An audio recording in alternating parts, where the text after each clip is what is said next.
Assalamualaikum warahmatullahi wabarakatuh. Kembali lagi bersama Pemuda Bertani, channel Wong Tani. Gimana kabar sahabat muda bertani? Semoga selalu sehat, sehat orangnya, sehat pula tanamannya. Dalam kita melakukan perawatan tanaman kita membutuhkan yang namanya pupuk. Baik itu pupuk tabur yang kita lakukan dengan cara penaburan diserap dari akar, maupun pupuk polair. Itu pupuk yang dilakukan dengan cara penyerapannya melalui daun.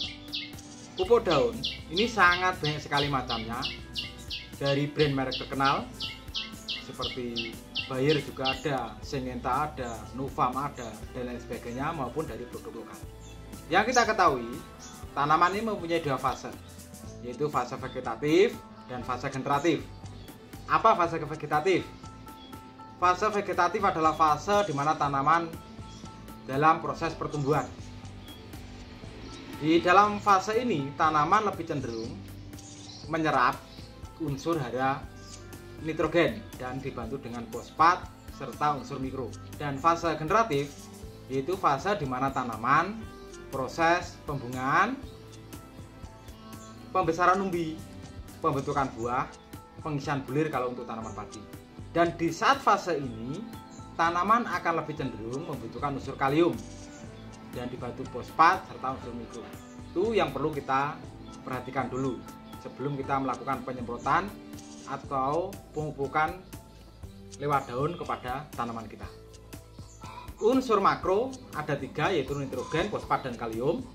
Untuk nitrogen ini dia lebih cenderung ke daun, jadi daunnya akan lebar, lebat, dipengaruhi oleh unsur nitrogen. Kalau untuk tanaman padi di fase vegetatif ini, unsur nitrogen untuk pembentukan anakan. Ini unsur nitrogen. Kalau untuk unsur fosfat, nah ini adalah batang. Dia akan fokus ke batang dan akar.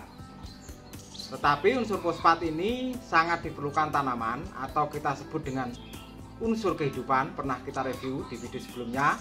Dibutuhkan pada fase vegetatif maupun generatif. Kalau tanaman kita ingin batangnya kuat dan kokoh, ini harus ditunjang dengan unsur fosfat yang cukup. Kalau untuk tanaman bawang merah agar popornya besar, juga ditunjang dengan unsur fosfat yang cukup. Sedangkan unsur kalium ini dia akan lebih cenderung fokus kepada pembungaan, pembesaran buah, pembesaran umbi, pengisian bulir kalau untuk tanaman padi. Itulah ketiga unsur makro yang mempunyai fungsi dan manfaat yang berbeda. Jadi pertanyaannya, gimana cara memilih pupuk daun yang akan kita gunakan untuk tanaman kita ini yang cocok? Yang perlu diperhatikan adalah produk apapun yang kita gunakan, karena mereknya ini sangat banyak. Seperti contoh ini adalah pupuk daun, ada juga yang pupuk tabur. Yang perlu diperhatikan, produk yang akan kita gunakan kita bisa lihat komposisinya. Seperti contoh ini adalah pupuk daun, sudah sangat terkenal dan pernah kita review, adalah Gandasil D. Gandasil D ini cocoknya kita gunakan untuk fase apa untuk tanaman kita? Kita bisa lihat komposisinya. Komposisi dari Gandasil D, nitrogen 20%, fosfor 15%, kalium 15%. Jadi ini adalah antara kalium dan nitrogen, lebih besar nitrogen, serta dilengkapi dengan unsur mikro seperti magnesium, mangan, boron, tembaga, dan lain sebagainya. Karena unsur nitrogennya lebih tinggi, berarti pupuk Gandasil D ini bagusnya kita gunakan pada fase vegetatif atau fase pertumbuhan. Jadi jangan terbalik, akan mendapatkan hasil yang maksimal. Kalau yang merah atau kita sebut dengan Gandasil B, ini juga pernah kita review di video sebelumnya. Kita lihat komposisinya juga. Nitrogen 6%, fosfor atau fosfatnya 20%, kalium 30%.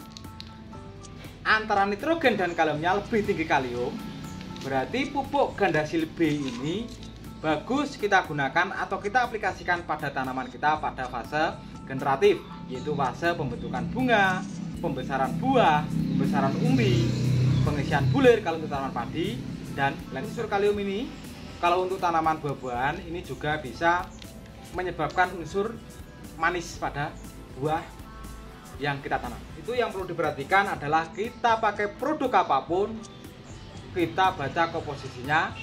Ini pasnya pupuk daun ini kita gunakan pada fase apa? Fase vegetatif atau generatif.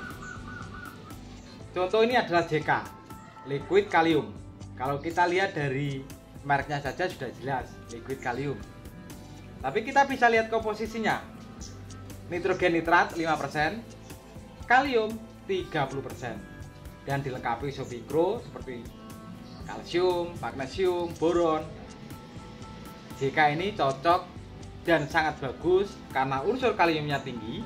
Kita gunakan pada tanaman kita pada fase generatif. Jadi untuk kawan-kawan atau sahabat-sahabat muda petani, jangan salah pilih dalam pengaplikasian penggunaan pupuk daun tanaman kita. Karena saat ini pupuk daun ini sangat banyak sekali dari produk-produk, baik itu yang terkenal maupun yang tidak terkenal. Yang terbaru pun banyak. Itu juga ada plus minusnya. Plusnya itu bisa membuat harga kompetitif, pilihan kita banyak.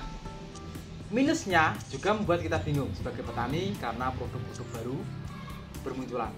Dan itulah caranya agar kita bisa tepat dalam penggunaan pupuk daun ini. Kita bisa lihat atau kita baca komposisi yang ada di dalam kandungan produk yang akan kita gunakan. Demikianlah, semoga bisa bermanfaat untuk sahabat-sahabat muda bertani, agar kita bisa menjadi petani yang cerdas, petani yang pintar, agar bisa mendapatkan hasil yang maksimal dalam penggunaan pupuk daun tanaman kita. Dukung terus channel Muda Bertani agar channel bisa berkembang, memberikan manfaat dan informasi khususnya dalam dunia pertanian. Salam pemuda bertani, petani sukses, Indonesia maju. Wassalamualaikum warahmatullahi wabarakatuh.